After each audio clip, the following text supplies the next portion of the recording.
Je fais une toute petite présentation de Valérie, mais je pense que vous êtes quand même particulièrement bien connue en Mayenne, donc je vais avoir le pied léger. Mais enfin, euh, les années passent, mais vous restez une personne jeune, née en 1986. Vous avez fait vos armes, si je puis dire, et peut-être vous nous en direz quelques mots chez Jean Arthuis. Vous êtes une jeune élue du groupe Renaissance. Le groupe Renaissance, je révisais mes notes, c'est 23 élus. Vous étiez la 19e en position sur la liste des Républicains en marche. Le groupe Renaissance, c'est 98 députés sur un total de 705.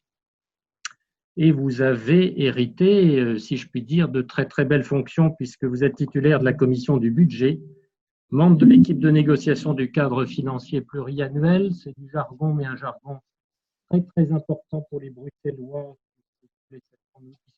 d'un cadre budgétaire pour une longue durée. C'est grâce à Jacques Delors que nous évitons les marathons budgétaires annuels.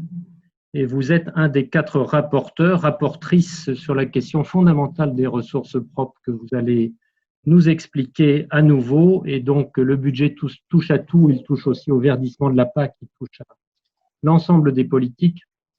Et donc, nous sommes ravis que vous fassiez le retour en Mayenne, comme vous le faites certainement, mais avec un arrêt sur image qui va permettre un dialogue avec toute une série de personnes que vous connaissez, quelques-unes que vous ne connaissez pas. Et avec Estelle, nous avons préparé et collecté un certain nombre de questions, mais les questions viendront directement des différents participants.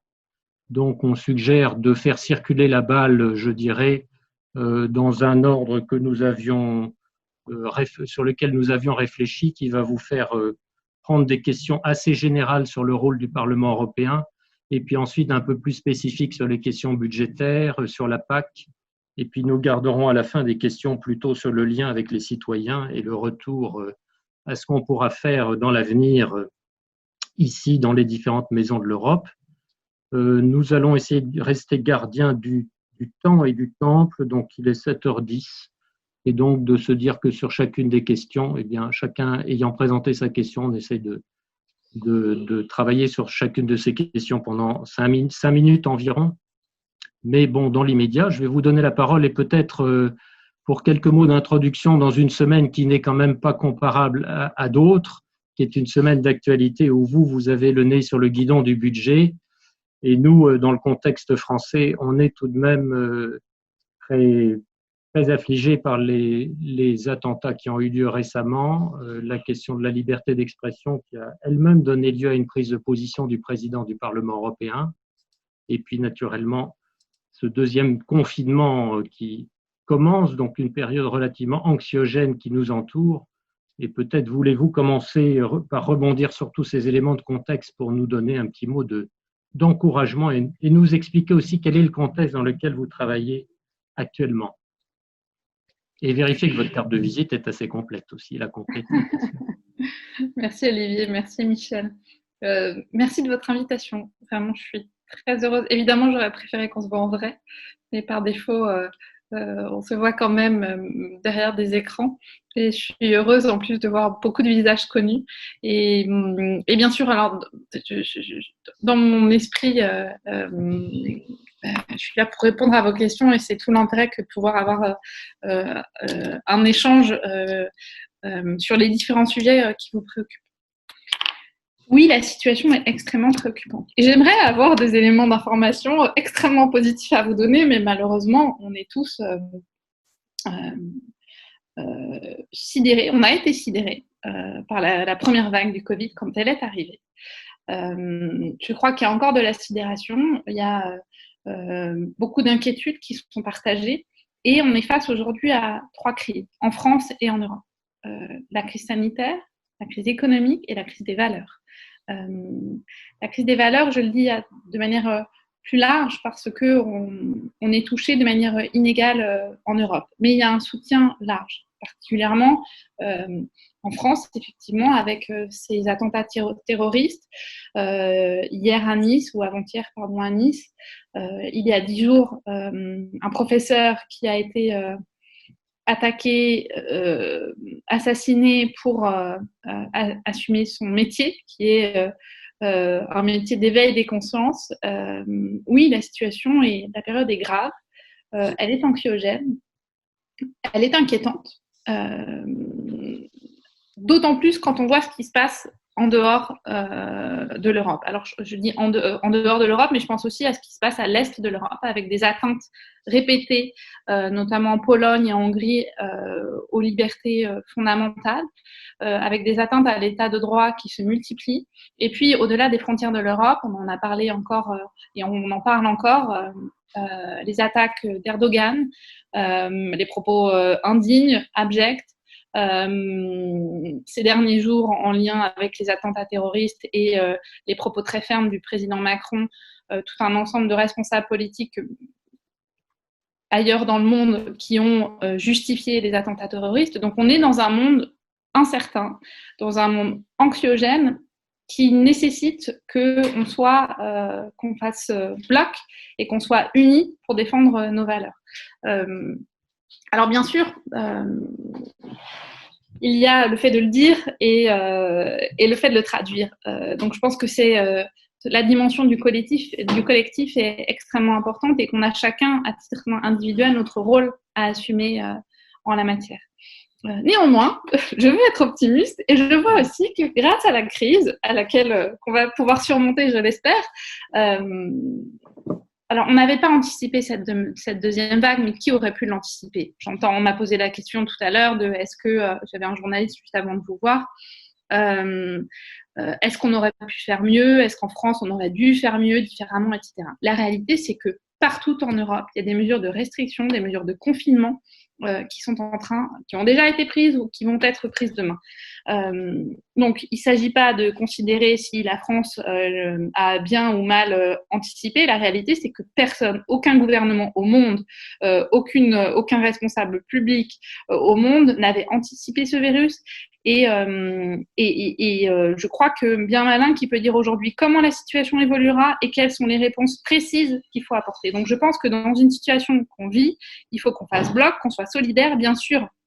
Il faut comprendre les décisions pour pouvoir y adhérer et cette question de l'acceptabilité des décisions et du confinement ou du reconfinement par la population et par les jeunes, elle est extrêmement importante. Donc, ça suppose aussi que nous-mêmes, à titre individuel, nous assumions nos responsabilités. Cette crise, qu'est-ce qu'elle a permis de faire bouger sur la scène politique européenne? Moi, je vois quand même qu'au tout début de la crise, il y a eu de la cacophonie, il y a eu des incompréhensions, il y a eu des mesures prises nationalement. Et au fur et à mesure des semaines, lors de la première vague, peu à peu, les États membres se sont coordonnés. Cette semaine, les chefs d'État et de gouvernement se sont réunis pour justement travailler à une coordination et éviter de répéter les erreurs de la première vague. Donc, s'assurer qu'il n'y ait pas de fermeture des frontières au sein de l'Union européenne, mais prendre la décision collective que les frontières extérieures seront fermées. Travailler, là encore, ça a été fait sur les mois précédents à des financements pour trouver un vaccin.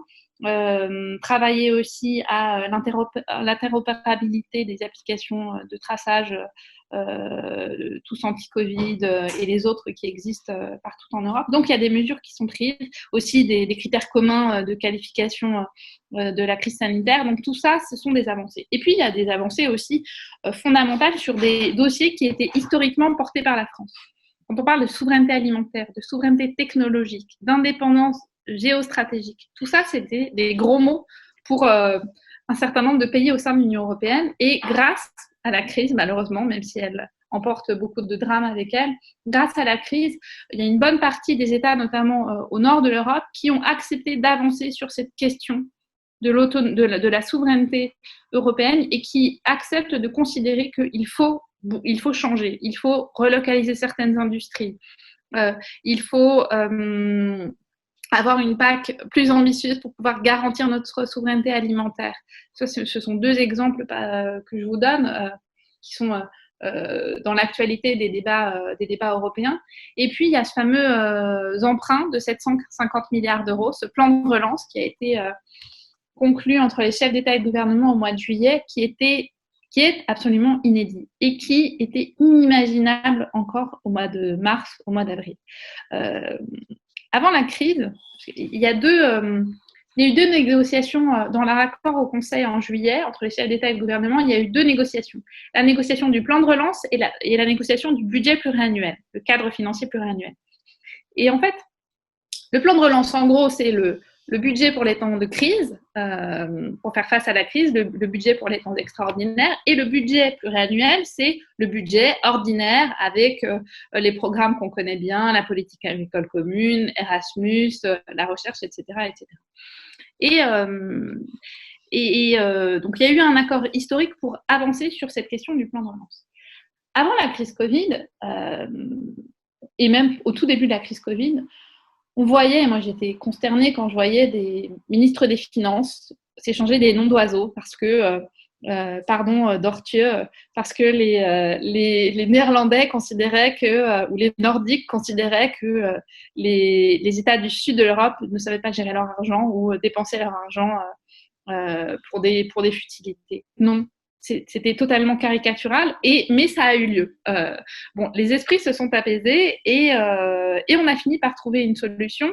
Moi, ce que je veux souligner, c'est qu'il y a un certain nombre d'États membres qui étaient au tout début opposés au principe du plan de relance et qui ont fini par accepter, qui, au cours des négociations, ont dit « OK pour un plan de relance, mais dans ce cas-là, ce sont uniquement des prêts et pas d'aides directes ». Finalement, ils ont accepté un montant non négligeable de prêts d'aides directes, puisque sur les 750 milliards d'euros, il y a 390 milliards d'aides directes, c'est-à-dire que les États ne devront pas rembourser.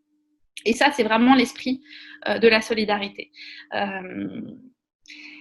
Après, quand on a dit ça, moi, je suis députée européenne. Et cet accord, il a eu lieu en juillet. Je vous l'ai dit, il y a eu l'accord sur le budget extraordinaire, le plan de relance, et puis l'accord sur le budget ordinaire. Et le Parlement européen, il joue son rôle. C'est pour ça qu'on négocie en ce moment sur le budget ordinaire. Tous les 7 ans, il y a des négociations entre le Parlement européen et les chefs d'État et de gouvernement et les États membres pour s'accorder sur le budget pour les temps ordinaires. Donc en juillet, nous avons salué le plan de relance, que nous avions d'ailleurs appelé de nos voeux dès le mois de mars. Nous avons salué le plan de relance tel qu'il avait été adopté entre les chefs d'État et de gouvernement, mais on a dit, ça c'est très bien, sauf que le budget, il y a un certain nombre de choses qui ne nous conviennent pas. Et parmi les choses qui ne nous conviennent pas, ou en clair, dans la bataille qu'on mène aujourd'hui au Parlement européen et qui devrait se terminer dans les prochains jours ou prochaines semaines, moi j'espère à la mi-novembre, il y a 2 sujets fondamentaux pour le Parlement européen, et même 3 dans les négociations qui s'est immiscé, un sujet qui s'est immiscé et qui va peser vraiment dans les négociations et dans l'accord qu'on pourra avoir au final entre le Parlement européen et les États membres.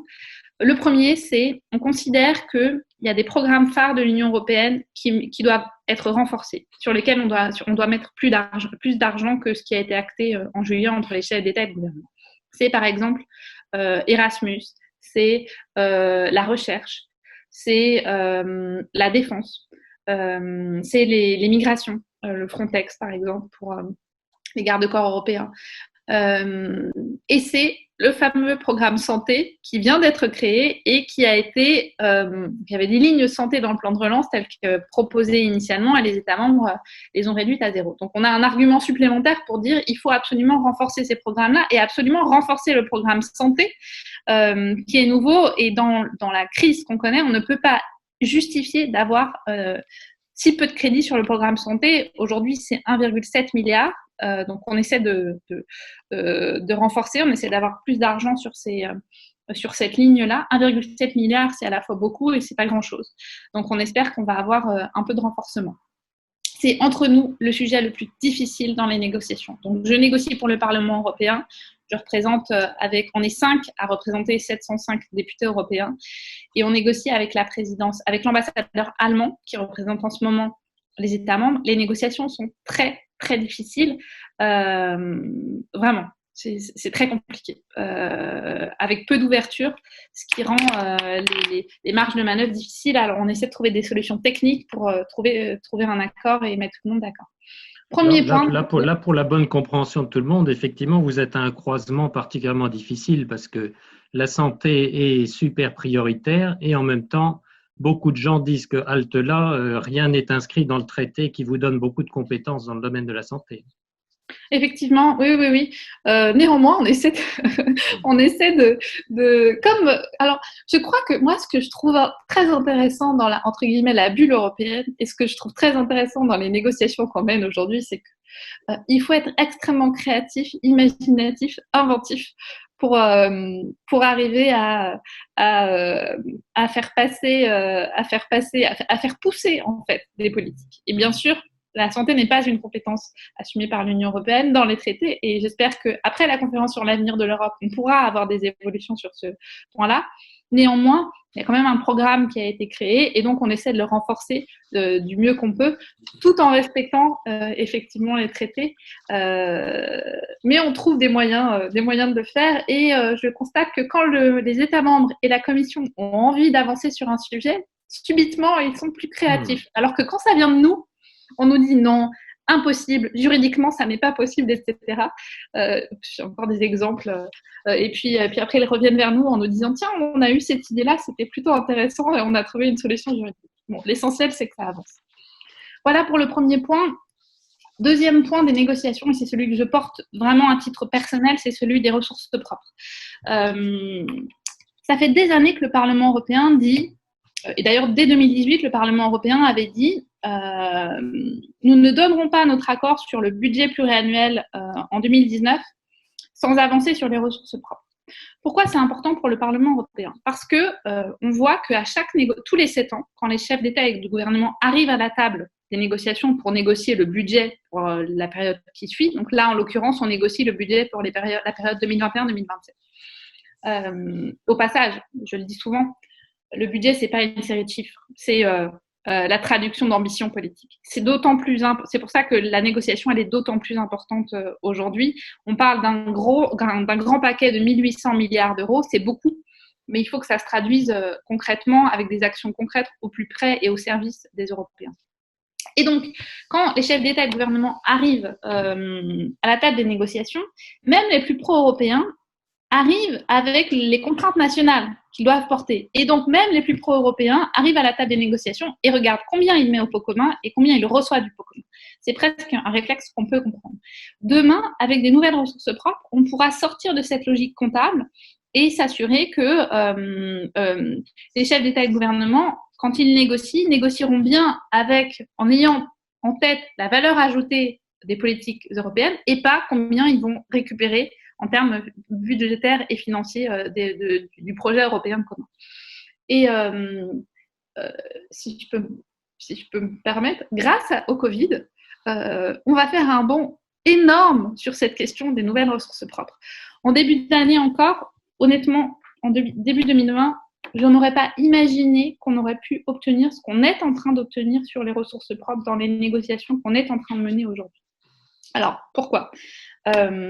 Parce que on a un argument supplémentaire grâce à la crise, c'est que cet emprunt de 750 milliards d'euros, et notamment les 390 milliards d'aides directes, il va falloir les rembourser. Comment on les rembourse ? Il y a 3 options, il y a 3 manières de rembourser. Soit on augmente les contributions nationales, c'est-à-dire qu'on augmente ce que verse chacun des États membres au pot commun. Ça veut dire augmenter les impôts sur les citoyens européens, ce qu'on refuse évidemment. Ça, c'est la première option, on la rejette. La deuxième option, c'est on fait des coupes dans les programmes, c'est-à-dire couper dans la PAC, couper dans les crédits alloués à Erasmus. Et évidemment, ça, on le refuse, on se bat depuis des semaines pour avoir plus d'argent sur ces programmes-là. C'est pas pour demain dire l'emprunt, on va le rembourser en prélevant sur les aides PAC, par exemple. Et la troisième option, c'est de faire payer ceux qui ne paient pas leur juste part d'impôt. C'est de mettre en place ces ressources propres qui ramèneraient en plus de la justice fiscale et qui permettraient de répondre aux enjeux liés à la transition écologique. Les ressources propres, je vous en donne des exemples, c'est une taxe sur les géants du numérique. C'est ce qu'on appelle le mécanisme d'ajustement carbone aux frontières ou alors le système d'échange de quotas d'émissions de gaz à effet de serre. Concrètement, on dit qui doit payer pour la relance? Ce ne sont pas les citoyens européens, ce sont les entreprises chinoises qui polluent, ce sont les institutions financières qui spéculent, ce sont les géants du numérique qui sont sortis grands gagnants de la crise. Et là, très clairement, c'est le dossier qui avance le mieux dans les négociations. Il y a eu un accord politique entre les chefs d'État et de gouvernement au mois de juillet. Nous, on veut s'assurer qu'il n'y ait pas de rétropédalage parce qu'il y a quand même des États membres qui refusaient catégoriquement d'avancer sur cette question-là. Donc, on veut traduire cet accord politique en un accord juridiquement contraignant pour s'assurer que en 2022, le Premier ministre de tel ou tel pays ne nous dise pas « oui, j'avais dit oui en 2020, mais je ne suis plus d'accord » ou « c'était mon prédécesseur et c'est hors de question maintenant ». Voilà. Et dernier point dans les négociations qui les complexifie d'autant plus, et après j'en termine là pour qu'on ait un échange, c'est la question de la protection de ce qu'on appelle le mécanisme état de droit. C'est-à-dire qu'aujourd'hui, il y a des discussions très vives entre le Parlement européen et les États membres. Nous, on considère que, en l'occurrence, les problèmes se posent aujourd'hui en Pologne, en Hongrie, en Bulgarie, mais demain, ça pourrait être dans d'autres États membres. Aujourd'hui, dans ces pays-là, on a des atteintes aux libertés et aux droits fondamentaux des Hongrois, des Polonais, des personnes LGBTI en Pologne, avec certaines communes qui ont mis en place des zones anti-LGBTI. En Hongrie, on a des atteintes manifestes à l'indépendance de la presse, des atteintes à l'indépendance du système judiciaire. C'est-à-dire que dans ces pays-là, aujourd'hui, Orban et Kaczynski, pour ne pas les nommer, piétinent nos valeurs. Piétinent les valeurs qui sont dans les traités européens et qui ont été signées par la Pologne et par la Hongrie quand elles ont intégré l'Union européenne. Aujourd'hui, si on voit qu'en Bulgarie, par exemple, on peut avoir des doutes, etc. Si l'Union européenne n'agit pas de manière très ferme, par des sanctions financières, ça risque de faire tache d'huile. Et donc, le mécanisme de protection de l'état de droit, c'est l'idée de dire on coupe les aides de l'Union européenne à un pays qui ne respecte pas l'état de droit. En fait, c'est pas nouveau dans le débat européen, mais ça prend de plus en plus d'importance ces dernières semaines. Parce que, je vous l'ai dit, je vous ai donné des exemples, en Hongrie et en Pologne, on a de plus en plus d'atteintes manifestes à l'état de droit, et donc il faut réagir. Et parce que ça fait 2 ans que le Parlement européen est prêt, lui, à négocier avec le Conseil, avec les États membres, pour avancer sur cette question. Donc, grâce à la pression qu'on a mise ces dernières semaines, on a enfin une position entre les États membres qui permet d'entamer des négociations entre le Parlement européen et les États membres. Donc, ces négociations, elles ont lieu en parallèle des négociations sur le budget. Et elles rendent les négociations. Alors, ce qui rend les négociations particulièrement compliquées, c'est que il y a le plan de relance, il y a le budget ordinaire, avec les difficultés, les tensions liées à comment on trouve de l'argent pour renforcer Erasmus et la recherche, avec les difficultés liées aux ressources propres et le fait que certains États membres soient très opposés aux ressources propres, même s'ils ont donné leur accord en juillet. Et puis l'état de droit, où Orban et Kaczynski disent « Très bien, nous, on ne veut pas que vous nous embêtiez chez nous sur cette question de l'état de droit. Donc, tant que vous cherchez à nous embêter, nous, on bloque le plan de relance. » C'est ce qui rend les négociations d'autant plus difficiles parce qu'aujourd'hui, nous, Parlement européen, on est unis, on arrive à avoir une ligne très claire dans nos négociations, mais il y a une pression folle entre les chefs d'État et de gouvernement, entre les États membres, parce que Orban et Kaczynski, donc la Hongrie et la Pologne, bloquent le plan de relance. Et aujourd'hui, le plan de relance qui devrait déjà être lancé, c'est-à-dire que la Commission aurait déjà dû être en mesure, dans les prochaines semaines, d'aller chercher l'argent sur les marchés pour financer le plan de relance. Aujourd'hui, il y a un blocage.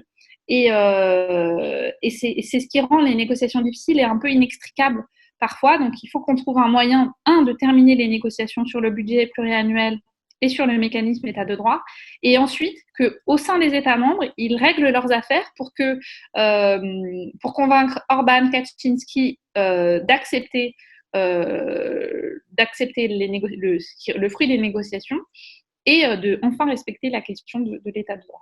Voilà, j'ai été longue, peut-être un peu trop technique parfois, donc n'hésitez pas à aborder des sujets que je n'aurais pas abordés ou à me demander des précisions sur des sujets que j'aurais abordés de manière un peu trop techno ou insuffisante. Bon, écoutez, on va vérifier. Merci d'abord pour cette présentation très complète. Et puis, effectivement, c'était normal qu'on vous laisse la parole, je dirais, sans limite de temps, au moins pour commencer, parce que tout est dans tout et la complexité particulière du débat budgétaire nécessite une explication globale. On va vérifier, je vais faire circuler la balle. Donc, Les deux premières questions, elles viennent de Daniel Noël et puis de Michel Ferron. Elles tournent un petit peu autour des questions que vous avez évoquées. Mais bon, ils vont avoir justement un droit de rebond en disant, ben, ce qu'on a entendu, c'est très bien, mais malgré tout, j'ai une question. Et donc, je cède la parole à Daniel Noël s'il est dans la salle. David, je crois. Il n'est pas là. Alors, je le pose. Lui, il avait tourné autour du… David Noël. Alors, peut-être David Noël, mais en tout cas, la question, c'était vraiment autour du rôle du Parlement européen dans la relance du processus d'intégration européenne. Donc, je pense vous avez largement répondu déjà à cette question qui est effectivement la question que le grand public peut se poser en disant, bon, dans tout le grand bazar dans lequel on se trouve, qu'est-ce qui se passe au Parlement européen? Sur quoi négocie-t-on? Et effectivement, les médias nationaux ne nous donnent souvent qu'une partie du jeu, soit ils insistent sur la relance et ils oublient la grosse partie de négociation des 7 ans, soit ils nous présentent l'état de droit comme étant une quadrature du cercle. Et effectivement, c'est une quadrature du cercle, mais dans la mesure où il y a un débat budgétaire qui est adossé à cet élément-là, ça passe ou ça casse. Et logiquement, avec de la pression du Parlement européen, vous avez la main un peu plus que d'habitude. Oui, moi je suis convaincue qu'Orban bluffe. Orban, il a besoin des fonds de la cohésion. Il n'a pas besoin du plan de relance parce qu'il n'y a pas eu… Il y a eu un peu d'argent, mais pas énormément. Donc, il n'a peut-être pas besoin du plan de relance, mais il a besoin des fonds de la cohésion. Kaczynski, qui est dans la roue d'Orban, donc Orban, c'est la Hongrie. La Pologne, qui est dans la roue de la Hongrie, a besoin absolument du plan de relance. Donc, je pense que c'est un bras de fer qui est en train de se jouer, qu'il ne faut pas que nous cédions. Et moi, j'ai toujours considérer le Parlement européen comme l'empêcheur de tourner en rond du Conseil. Il y a des choses entre les États membres, il y a des dossiers dont on sait qu'entre les États membres, c'est très difficile d'avancer parce que souvent, sur les questions les plus épineuses, il faut l'unanimité. C'est-à-dire que sur les 27, il faut l'accord de chacun des 27. Le Parlement européen, il est là pour pousser les compromis vers le haut. C'est l'institution la plus pro-européenne, la plus ambitieuse en général. Et alors moi, ce que je vis parfois comme, y compris, et d'ailleurs on me fait souvent la remarque, j'entends parfois la remarque de journalistes européens à Bruxelles qui connaissent très bien la matière européenne et qui me disent mais vous allez encore vous coucher, le Parlement européen va encore se coucher pour ces négociations budgétaires. Je leur dis mais le Parlement européen ne se couche pas, on est en train de négocier et le principe de la négociation c'est qu'on part d'un point A pour aller voir un point d'équilibre entre les parties. Et oui, le Parlement européen tire toujours les compromis vers le haut, et c'est ne pas connaître le principe du compromis et la logique institutionnelle européenne que de dire à chaque fois le Parlement européen se couche. Pour ne pas citer une nouvelle fois M. Rutte, est-ce qu'on dit que M. Rutte s'est couché parce qu'il ne voulait pas de plan de relance et il a fini par l'accepter? Et en plus, il a accepté le plan de relance et il ne voulait que des prêts et il a accepté les aides. Est-ce qu'on a dit que M. Rutte s'était couché? On ne le dit pas, on le dit toujours sur le Parlement européen. Moi, je suis députée européenne depuis un peu plus d'1 an.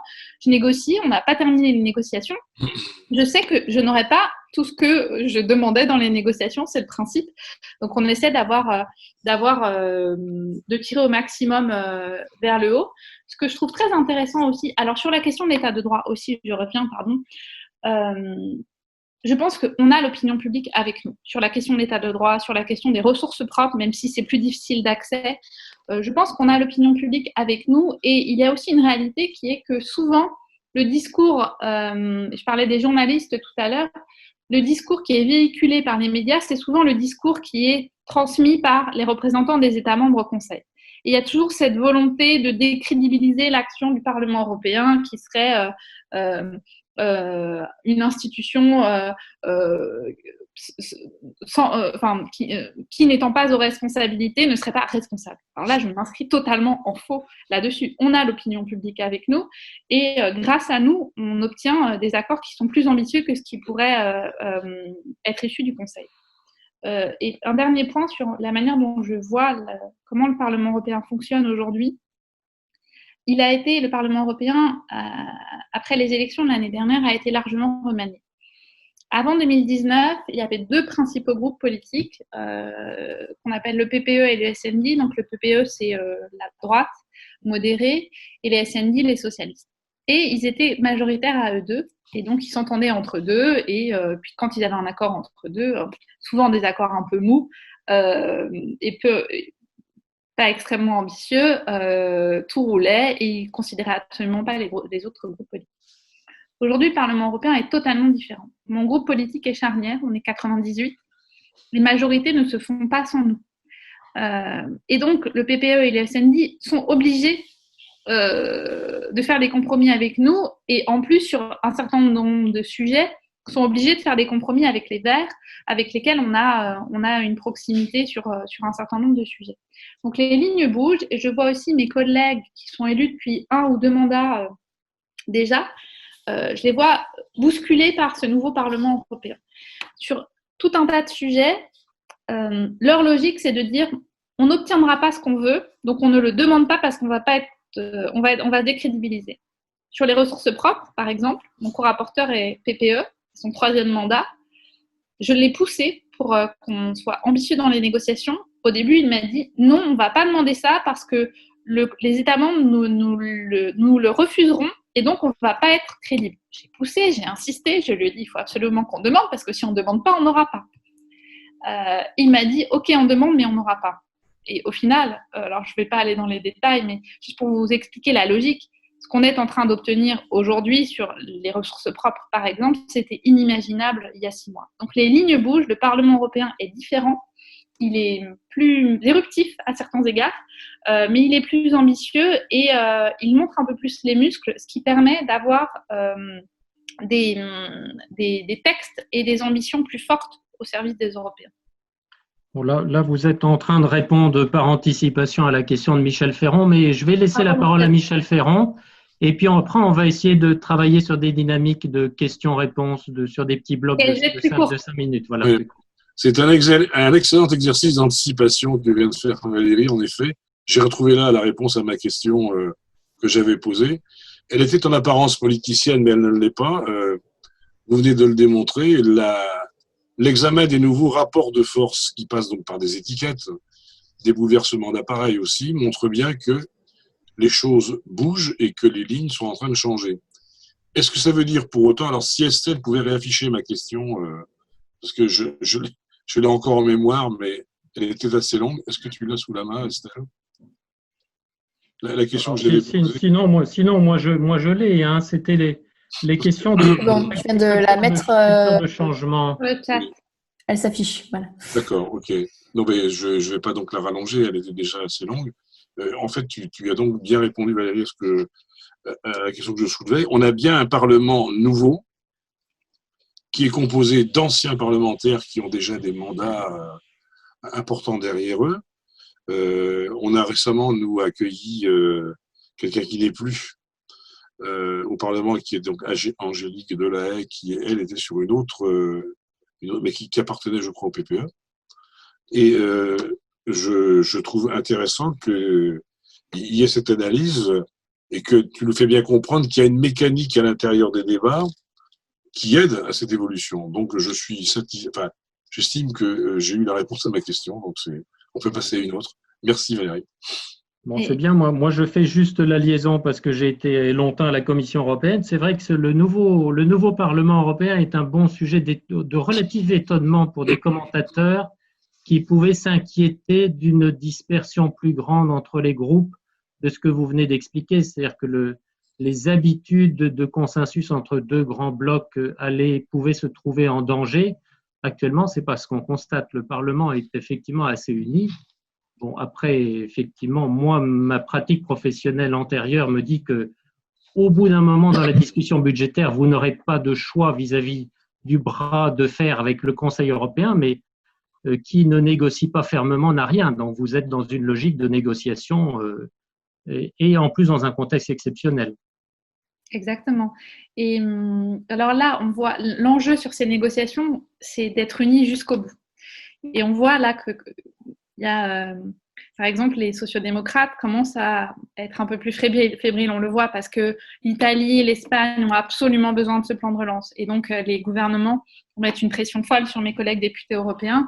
Et donc, il faut trouver cet équilibre. Et c'est vrai et vous aurez la pression contraire des Hongrois et des Polonais. Sont-ils nombreux au groupe Renaissance? Alors, on n'a pas de Polonais et on a 3 Hongrois. Qui sont évidemment dans l'opposition à 2 Hongroises, pardon, qui sont dans l'opposition à Orban et qui elles ont des pressions, mais des pressions et des menaces de mort par les proches de Orban. Donc elles vivent dans leur chair les atteintes aux libertés fondamentales dans leur pays. Parce que bon, c'est ce que les gens ne sous-estiment souvent, c'est que derrière le Parlement européen et toute structure européenne, il y a des structures nationales. Donc forcément, et c'est vrai aussi pour la Pologne et la Hongrie, les opinions publiques peuvent aussi se fâcher en disant effectivement, notamment les villes et les régions, où est la politique de cohésion. Donc là, vous êtes vraiment dans le nœud du moment où le poker menteur, comme vous aviez utilisé cette expression, peut se renverser en disant bon, jusqu'à quand je tiens le bras de fer. Exactement, mais là, on va être pressé par le temps parce que il faut absolument que cette relance arrive. On ne peut pas se permettre d'avoir trop de retard. On a face à nous, dans les négociations, un mur, souvent.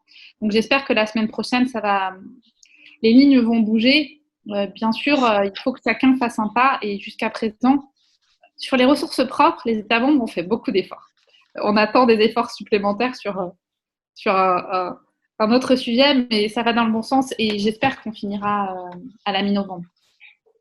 Bon, je vous remercie. Je vais faire circuler la balle et puis vous avez insisté à juste titre sur le budget parce que c'est tout de même votre compétence clé, il y a 2 questions, je dirais, sur lesquelles vous avez aussi un peu anticipé la réponse, mais je veux bien laisser la parole soit à Michel Guy, soit à Arnaud Torigné, puisqu'ils avaient des questions sur les ressources propres et sur les GAFA. Et peut-être à ce moment-là, l'un et l'autre s'appuient sur ce qu'ils ont déjà entendu pour approfondir leurs questions. Est-ce que Michel Guy est parmi nous? Oui, bonsoir. Bonsoir, vous avez la bonsoir parole. à tous, bonsoir Valérie. Oui, donc sur la question des ressources propres, j'ai l'impression effectivement qu'il y a des progrès actuellement sur ces négociations.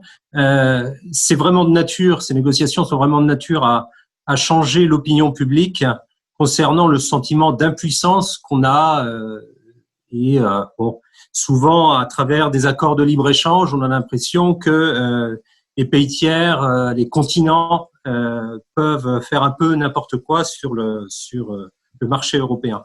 Donc la question des ressources propres, elle est relative probablement à la taxation, à l'entrée et aussi aux réglementations qui s'appliqueraient de manière plus équitable. C'est peut-être un peu technique, mais comment ça peut se passer avec le commerce, l'e-commerce, Amazon et compagnie, bien sûr. Est-ce qu'on pose les 2 questions sur ressources propres en même temps? Oui, peut-être prenez l'autre question de Arnaud Torigné. Je laisse la parole à Arnaud parce que sa question est sur les GAFA et peut-être il veut l'approfondir s'il est parmi nous. Oui, bonsoir. Oui, en fin de compte, c'était exactement le même propos que tout à l'heure sur les ressources propres. Comment, en fin de compte, contraindre les GAFA à payer et quels sont les leviers juridiques pour justement mener à bout des négociations et des accords par rapport à un financement réel. Merci à vous pour vos questions. Les ressources propres, elles ne permettent pas uniquement de dégager des recettes budgétaires pour l'Union européenne. Elles ont une dimension de justice fiscale. Sur les GAFA, très clairement, on ne peut plus accepter que les géants du numérique paient 2 fois moins d'impôts que les entreprises traditionnelles en Europe. Pourtant, c'est la réalité, et encore plus compte tenu du fait qu'ils sont les grands gagnants de la crise. Donc, il faut absolument qu'on avance. L'Union européenne, jusqu'à présent, avait dit on laisse les travaux s'organiser à l'échelle de l'OCDE, donc à l'échelle mondiale, et s'il n'y a pas d'avancée d'ici à la fin 2020, alors on mettra en place notre propre taxe sur les géants du numérique. On fait le constat de l'échec. Donc, moi, je fais pression sur la Commission pour que dès 2021, il y ait une proposition de l'Union européenne pour avancer sur la taxe sur les géants du numérique.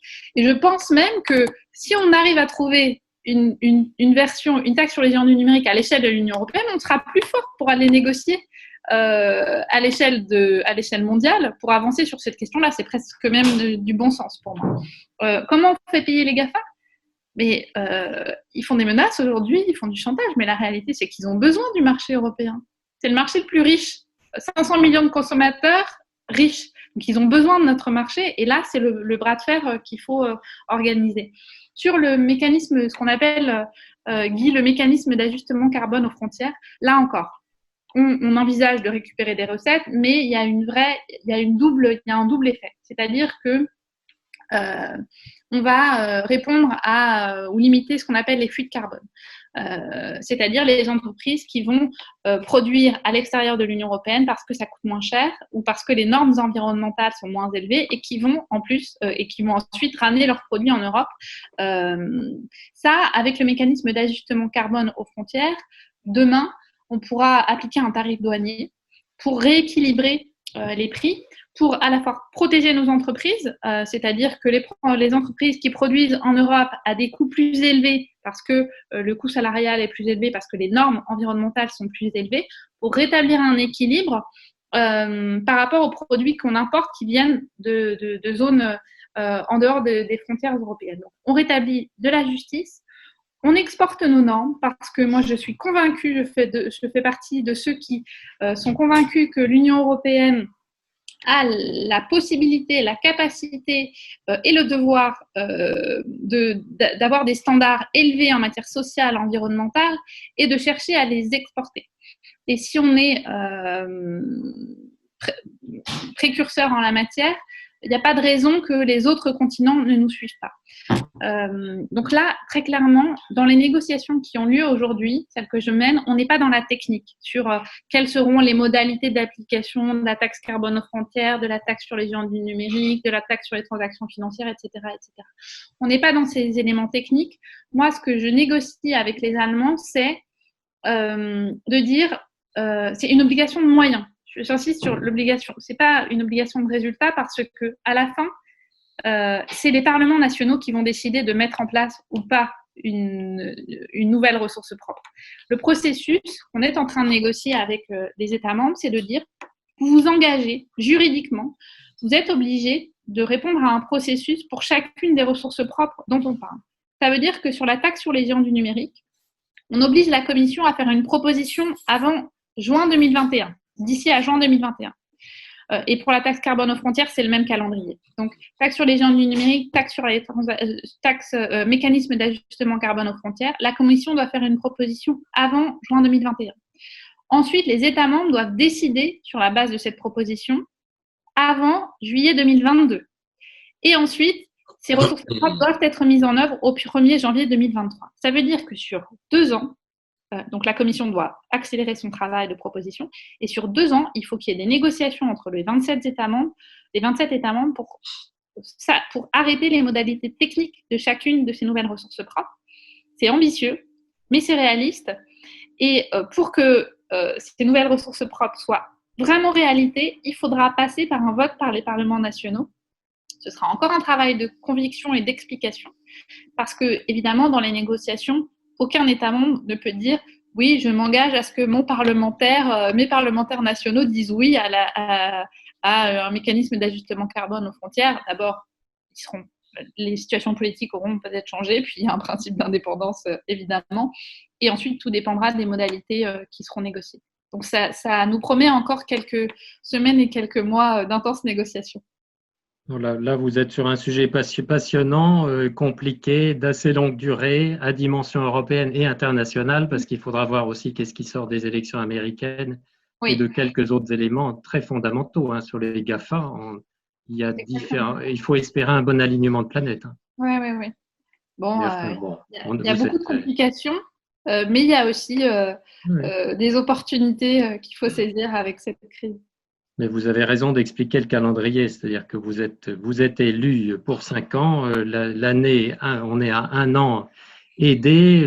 Il faudra bien qu'il y ait un accord budgétaire, mais après, la question des ressources est vraiment fondamentale pour les raisons que vous avez expliquées. Et puis je dirais, moi, je l'explique aussi un peu de la même manière, mais en expliquant que ça ne doit pas être un transfert de dette indéfiniment sur les générations futures, hein, parce que c'est la question qui se pose.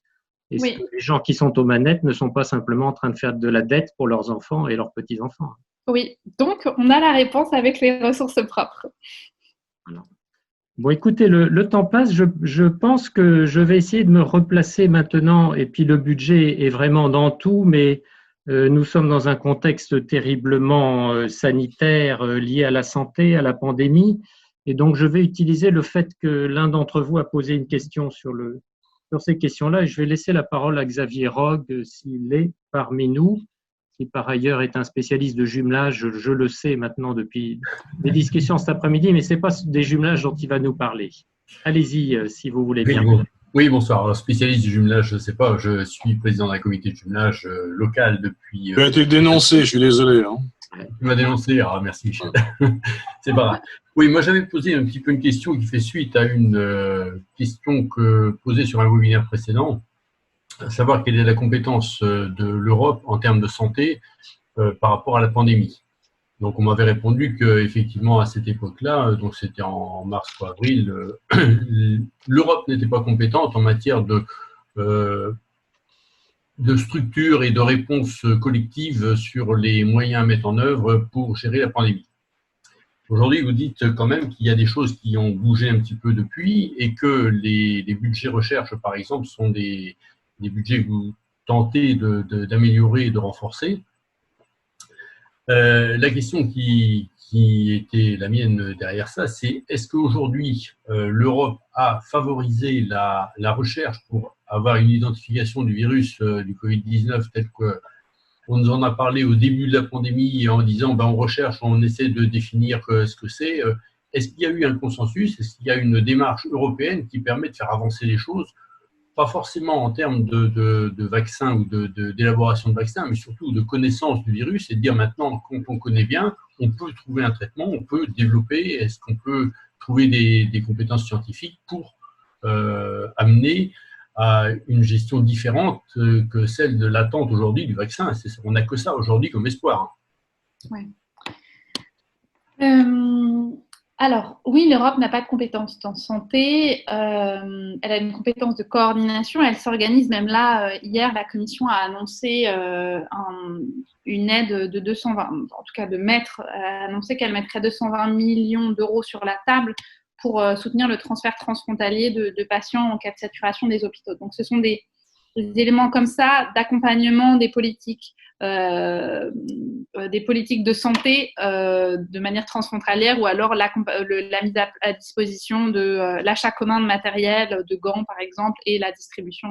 Donc là, ce sont des actions très concrètes pour faciliter et pour donner une dimension européenne à des politiques qui sont de fait nationales aujourd'hui. Sur la recherche, je vous avoue que je ne suis pas suffisamment connaisseuse de l'état de l'art en la matière. Ce qui est sûr, c'est qu'il y a différents organismes qui sont mobilisés. Je pense notamment au Conseil de recherche européen qui fait un lobbying très fort pour avoir plus d'argent pour soutenir son activité, et ils ont raison de le faire, d'ailleurs on va dans leur sens, qui travaille notamment sur cette question. Il y a aussi un centre européen, alors ça c'est plutôt des analyses, mais un centre européen de prévention, alors je ne sais plus quel est le terme exact. Vous allez peut-être le connaître, Monsieur Brunet.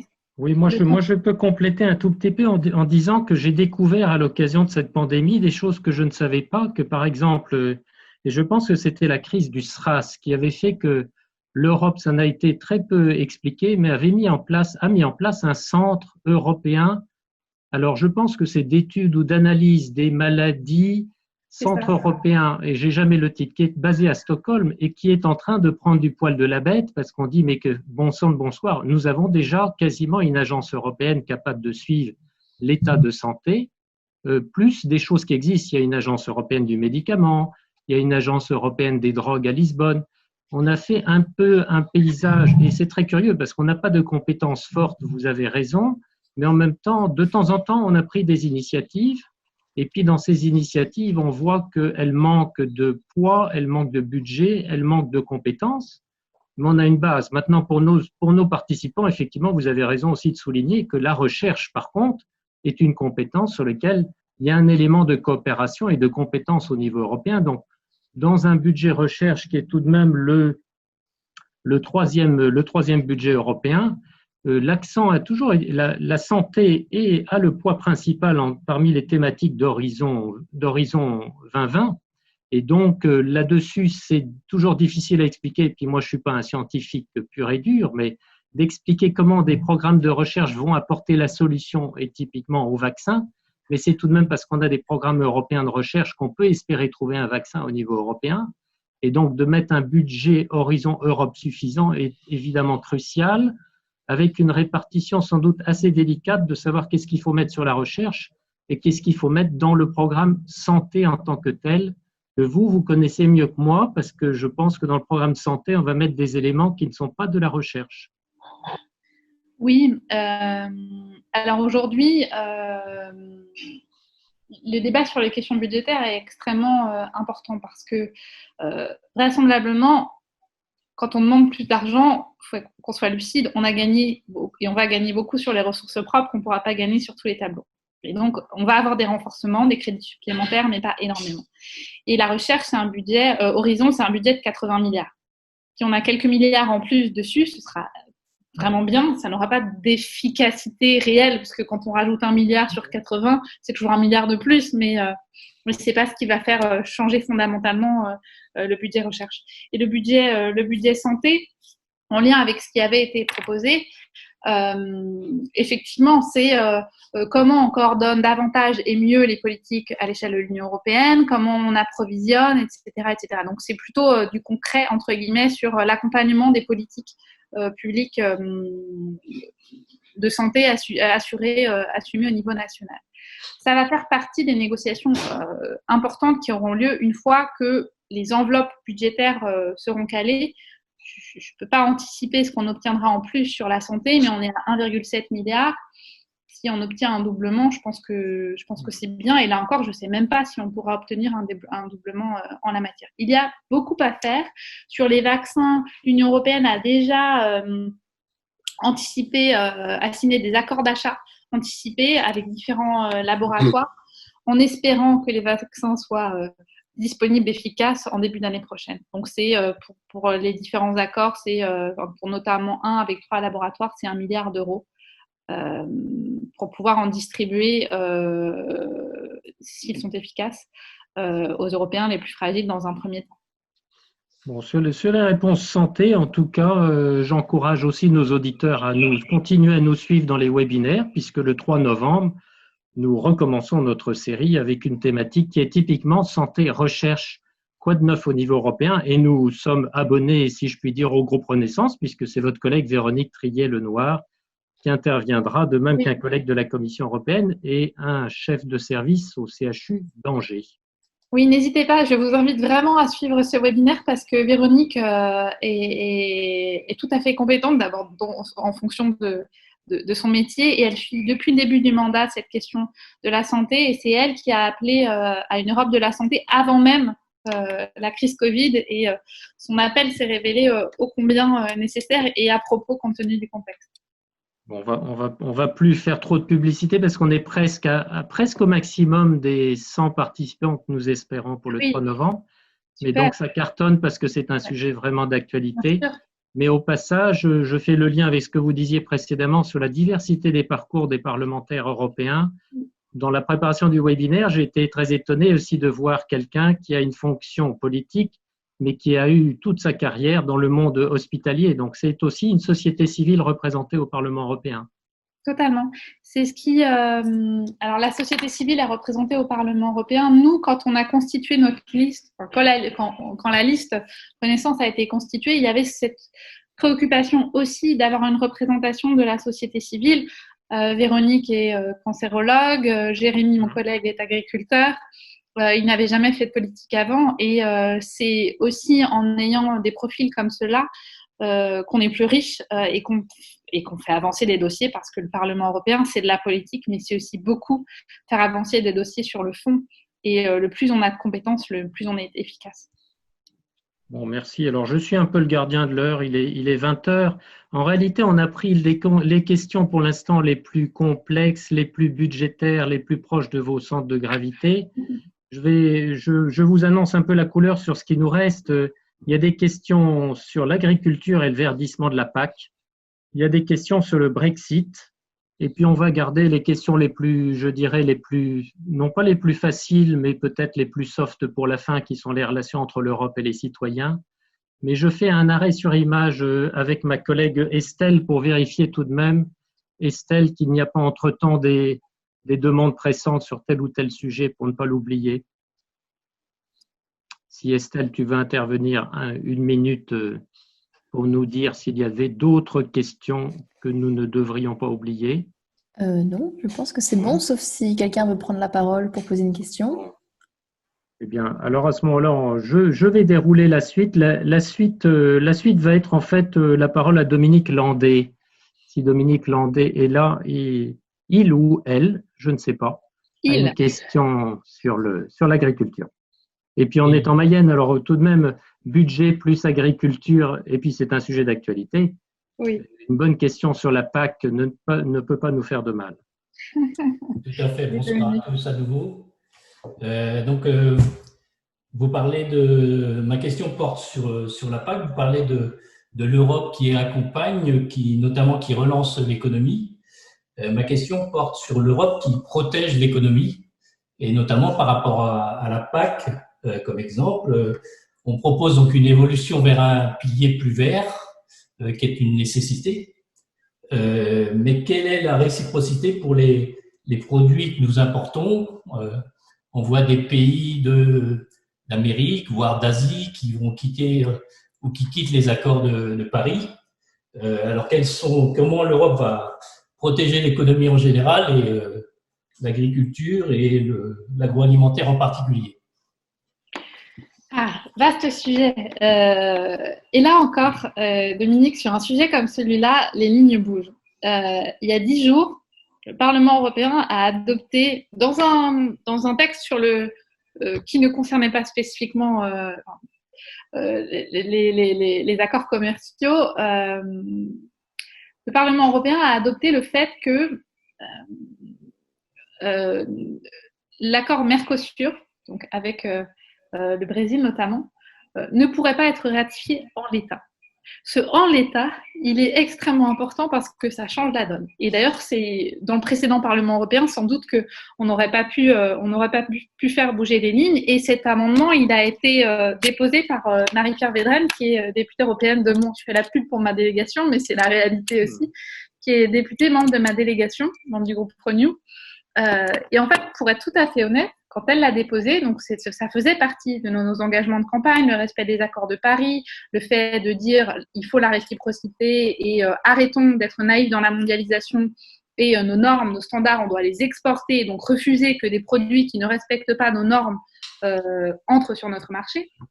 Et cet amendement, on l'a déposé, Marie-Pierre l'a déposé en notre nom, et on se disait ça ne va pas passer. Il y a pas encore, le Parlement européen n'est pas suffisamment mûr pour avancer sur le sujet. Or, ça a passé. Et donc, c'est bien le signe que le Parlement européen et les députés européens aussi ont pris conscience. Et d'ailleurs, je pense que ce serait une erreur majeure que de ne pas prendre conscience des attentes des citoyens européens qui ne supportent plus, et donc moi y compris en tant que citoyenne, en tant que fille d'agriculteur, qu'on ait des produits du bœuf aux hormones qui arrivent en Europe. Alors même que c'est totalement contraire avec nos standards et nos normes en termes d'hygiène et de sécurité sanitaire. Donc, ce que je veux dire, c'est que c'est une illustration du fait que les lignes bougent. Le président Macron, d'ailleurs, en plus, a été très clair sur l'accord Mercosur. Donc, il faut respecter les accords de Paris et en l'état, compte tenu de la situation avec le Brésil et au Brésil notamment sur la dégradation de la forêt amazonienne, on ne pourra pas conclure d'accord commercial avec le Mercosur. faut avoir à l'esprit que pour certains États membres qui sont culturellement très pro libre-échange, c'est un changement de modèle quand même. Dans mon groupe politique, c'est le groupe des libéraux. Alors en France, être libéral, c'est un gros mot.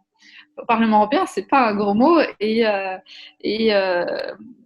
on a aussi des différences d'approche très marquées au sein même de mon groupe politique. Dans mon groupe politique, j'ai beaucoup de Nordiques, pour qui le libre-échange, c'est vraiment un principe sacré, quoi. Et qui ont très mal vécu cette position du Parlement européen, qui n'ont évidemment pas soutenue, qui est de dire, en l'état, on ne peut pas ratifier le Mercosur. Parce que eux, d'un point de vue culturel, ils considèrent que ce qui doit primer, c'est le libre-échange, qu'on ne doit pas mettre de règles, etc., etc. Donc, ce que je veux dire par là, c'est que, un, les lignes bougent, deux, il y a encore... il faut avoir à l'esprit qu'on a des cultures et des approches différentes à l'échelle de l'Union européenne qui justifient que nous aussi, on a tout un travail de persuasion, d'explication de nos positions pour faire bouger les lignes. Et c'est pas gagné encore, mais on va dans le bon sens. Bon, merci beaucoup. Je pense que sur la PAC, il pouvait y avoir encore d'autres questions, mais on ne va pas vous entraîner trop loin. Sinon, peut-être quand même, certains, évidemment, espèrent une simplification de la PAC, d'autres espèrent un verdissement de la PAC, mais peut-être quelques mots complémentaires, parce que tout de même, il y a beaucoup d'agriculteurs en Mayenne. Sur quoi sont les grands enjeux? On a vu qu'il y a eu un vote en plénière récemment, que comme d'habitude, il y a des gens qui disent que ça verdit trop ou ça ne verdit pas suffisamment. Moi, je suis pas un spécialiste de la PAC, j'ai bien du mal à m'y retrouver, je dirais, sur la quantité de verdissement, ce qui est fondamental, puisqu'on parle aussi de Green Deal, et on espère qu'on sortira de la crise en réinvestissant plutôt sur du vert que sur le contraire. Alors la PAC, c'est important pour notre territoire, et je donne souvent ce chiffre, c'est 120 millions d'euros d'aide PAC qui ont été versés en Mayenne sur l'année 2019. Donc c'est énorme, et c'est dire l'enjeu de la PAC à la fois en termes de préservation de l'enveloppe budgétaire. Donc ça, c'était la bataille qui a été gagnée par la France dans l'accord de juillet, donc préserver l'enveloppe. Parce que là encore, je le redis, je ne vais pas mettre le doigt à chaque fois sur les Nordiques, mais notamment dans le nord de l'Europe, il y a certains États membres qui considèrent qu'ils ont une autre vision de l'agriculture que nous et qui considèrent qu'on met trop d'argent sur la politique agricole commune et les politiques dites traditionnelles. Donc, première bataille, c'était la bataille budgétaire pour préserver la même enveloppe que celle qu'on connaît aujourd'hui. Deuxième bataille, c'est tout l'enjeu de cette PAC avec le triptyque assurer un revenu, donc protéger les agriculteurs, assurer un revenu décent, voire élevé pour les agriculteurs, élevé je préfère, protéger la planète avec une PAC plus verte dans le cadre du New Green Deal, du pacte vert, et protéger les consommateurs avec une alimentation plus saine. Je vous l'ai dit, le Parlement européen et les négociations européennes, c'est toujours une affaire de compromis. Alors oui, il y a des tas on a beaucoup entendu l'idée ou les propos selon lesquels la PAC ne serait pas assez verte. Elle pourrait toujours être plus verte. La réalité, c'est qu'elle n'aura jamais été aussi verte. On n'a pas terminé les négociations, mais le Parlement européen a adopté une position qui fait de la PAC une PAC plus ambitieuse que celle qui a été conçue qui a fait l'objet d'un accord entre les États membres. Puisque là, on a une position du Parlement européen, on a eu en parallèle une position des États membres, et maintenant, il va falloir que le Parlement européen et les États membres négocient pour trouver un terrain d'entente. Sur le verdissement, la PAC plus verte, il y a différents éléments qui sont sur la table et qui sont nouveaux dans la PAC. C'est notamment ce qu'on appelle les éco-régimes ou les éco-schemes. Donc, c'est un bonus pour rémunérer, récompenser les bonnes pratiques environnementales qui sont assumées par les agriculteurs. Et ça, le Parlement européen a décidé que 30% des aides, de ce qu'on appelle le premier pilier, y seraient dédiés. Et donc ça, c'est par exemple un élément du verdissement. Il y a un deuxième élément du verdissement, sans être trop technique, parce que je suis désolée, ça l'est un peu. Donc, les éco-régimes, c'est 30% pour rémunérer de ce qu'on appelle le premier pilier des aides directes, qui doit être affecté pour rémunérer les bonnes pratiques en matière environnementale. Ça, c'est le premier pilier. Deuxième pilier, c'est accompagner les mesures en matière qui favorisent l'environnement et le climat. Et donc là, on passe de 30% aujourd'hui à 35%. Ça, ce sont des exemples qui sont illustratifs de la démarche pro-verdissement de la PAC. Il y a aussi la stratégie que la Commission a appelée de la ferme à la fourchette, Farm to Fork, avec des éléments qui permettent d'avancer sur la réduction du recours aux pesticides. Donc tout ça, ça contribue. Donc la politique agricole commune, le pacte vert, la stratégie de la ferme à la fourchette, tout ça, ce sont des éléments qui s'imbriquent et qui contribuent à aller dans un même sens, qui est de répondre par les politiques sectorielles à ce défi du changement climatique. Alors oui, la PAC aurait pu être plus verte, mais elle n'aura jamais été aussi verte, et deux, il faut que le verdissement soit acceptable et faisable pour les agriculteurs. D'où ce triptyque, protéger la planète, protéger les consommateurs et protéger les agriculteurs, parce que sans agriculteurs, il n'y aura plus de PAC. Et il faut, compte tenu des enjeux liés à la souveraineté alimentaire, il faut absolument assurer cet équilibre entre ces différentes exigences. Bon, merci pour ces explications sur la PAC. Alors, on ne va pas prendre tous les sujets budgétaires. Personne n'a posé de questions sur la politique de cohésion, je ne vais pas en poser, mais enfin, tout de même, c'est avec la PAC le plus gros des budgets, les villes et les départements. Donc, c'est curieux, comme certaines politiques apparaissent moins que d'autres. Je vais respecter les questions qui sont posées. Un autre angle budgétaire, c'est le Brexit. Et sur le Brexit, de savoir quel est l'impact du Brexit, parce qu'effectivement, il y a un peu des confusions parfois dans le public sur qui paye quoi, et puis le Brexit a-t-il eu lieu, va-t-il avoir lieu? Et donc, vous allez repréciser, bien sûr, que la négociation ici, de tout ce qu'on discute, se fait à 27 et plus à 28. Mais je laisse la parole à Josiane Derouet, qui avait des questions assez ciblées. Peut-être elle peut nous expliquer pourquoi elle est aussi intéressée par le Brexit, parce que ces questions sont pointues. Si elle est parmi nous. Je crois qu'elle n'est pas là. Elle n'est pas là. Elle n'est pas là. Alors, je vais élargir le sujet parce qu'effectivement, ces questions m'ont étonné. C'était est-ce qu'il est possible d'avoir une explication sur l'argent que doit rembourser le Royaume-Uni à l'Union européenne suite au Brexit? Et puis, elle se demandait si l'accord Royaume-Uni-Japon est meilleur que l'accord Union européenne-Japon. Moi, j'aurais du mal à répondre à cette question-là. C'est une sous-question du Brexit. Mais peut-être on va prendre la question du Brexit. L'importance du Brexit, comment… Bon, les Britanniques ne sont plus là au Parlement européen. Donc, comment intégrez-vous la question britannique dans un Brexit sans fin, avec une négociation difficile, et en même temps, nous discutons des conditions de divorce, puisque le Royaume-Uni s'est retiré. Olivier, est-ce qu'il est possible de glisser dans la même question une interrogation qu'avait peut-être Josiane Derouet et qui fait référence aux premières explications de Valérie Ayé, pour les gens qui suivent les négociations du Brexit, est-ce que le départ de l'Angleterre du Royaume-Uni se solde par un manque évident de budget? Est-ce qu'on peut le chiffrer? Est-ce que ça a des incidences sur tout ce qui a été évoqué tout à l'heure? C'est un peu la même chose. Alors, pour moi, l'enjeu budgétaire, il était sur l'année 2020. Il y a évidemment un enjeu budgétaire pour les prochaines années, parce qu'on perd un contributeur net, ce qu'on appelle un contributeur net. Pourquoi pour l'année 2020? Parce que, vous l'avez dit vous-même, on a du mal à avoir de la visibilité sur le Brexit. En fait, l'année dernière, on ne savait toujours pas si, alors c'était Johnson à l'époque ou pas, je ne sais plus quand est-ce qu'il est arrivé, mais en tout cas, on ne savait toujours pas si le Royaume-Uni honorerait l'engagement qu'il a pris sur le budget 2020. Parce que le budget 2020, dernière année du cadre de la programmation budgétaire actuelle, et le Brexit est intervenu en 2016. Il aurait dû avoir lieu plus tôt, donc on avait des incertitudes. Est-ce que les Britanniques accepteraient de contribuer au budget 2020 Oui, 2016, c'est le référendum. Et après, à ma connaissance, la sortie officielle, c'est le 1er février 2020. 2020, oui. De cette année, oui, de cette année. Oui. Et donc, parce qu'il y a eu des différents rebondissements entre-temps, et comme les Britanniques ne bénéficient pas, donc sont partis au 1er février 2020, la question c'était de savoir est-ce qu'ils vont quand même assumer tous leurs engagements pour l'année 2020 alors qu'ils ne sont plus dans l'Union européenne. Voilà. Ils ont pris quand même cet engagement d'assumer